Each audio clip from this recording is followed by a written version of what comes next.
Lloyd's elemental power of energy has been shown to be one of the most important and powerful elements throughout the entire show of Ninjago, but despite this, we know basically nothing about it.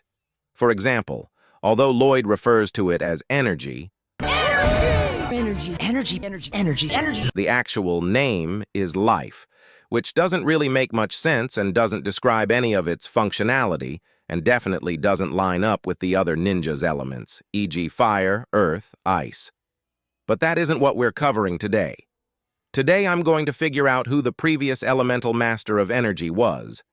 And unlike last video, which included a lot of speculation, today I will be conclusively proving who the previous master of life was. So first, let's look at how elemental powers are usually acquired, and according to Master Wu, elemental powers are usually passed down to their children. While this is true, there are two other ways elemental powers can be passed on. 1. Elemental masters have the ability to gift their powers to others at will. And 2. If an elemental master dies, their elemental power is released into nature and will remain that way until it finds a worthy host. Since any time we've gotten a look at the original elemental alliance, there has been no master of life to be seen.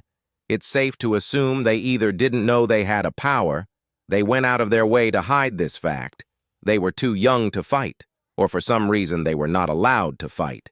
This makes finding the original master of life more difficult, but not impossible.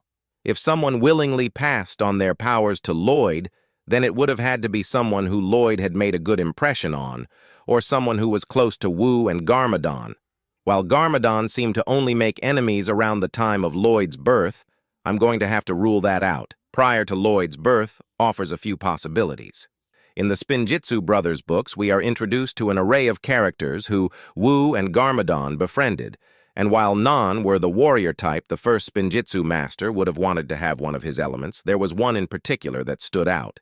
In the third Spinjitzu brothers' book, we're introduced to a character named Shezda who was an adventurer and treasure hunter with skilled fighting abilities and fits the perfect description for an elemental master on the run. In the book, Wu and Garmadon became very good friends with Shezda, which is why it makes sense to me that if she was in fact the previous elemental master of life, then she would want to give it to the child of either Wu or Garmadon since she had none of her own.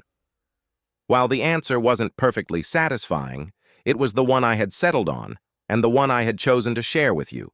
That was until I had a realization. I never considered the idea that Lloyd's power was hereditary. As we know for a fact, Garmadon was not an elemental master of life, but of destruction. Of course, I never considered Misako as she wasn't in the alliance, but I had been going about my research the entire wrong way. Instead of looking for people that could have been elemental masters, I should have focused on people who couldn't not be elemental masters. Wu has been alive for almost 1,000 years, and Garmadon is his older brother, and since Misako and Garmadon have been shown to be around the same age in flashbacks, and plus it would just be straight-up weird if they were sporting a fashionable 900-year age gap. Misako must be the same age as him. Obviously, for a normal human, living to 1,000 should be impossible, but having an elemental power has been proven to slow the aging process. This means Misako must have had an elemental power.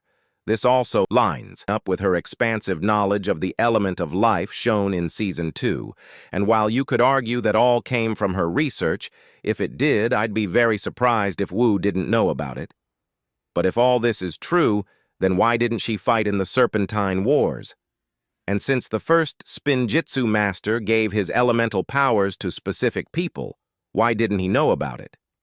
Well, in my next video, that's exactly what we're going to be discussing. So if you don't want to miss it, make sure to subscribe and see you next time.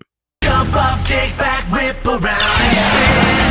Then we jump back to it.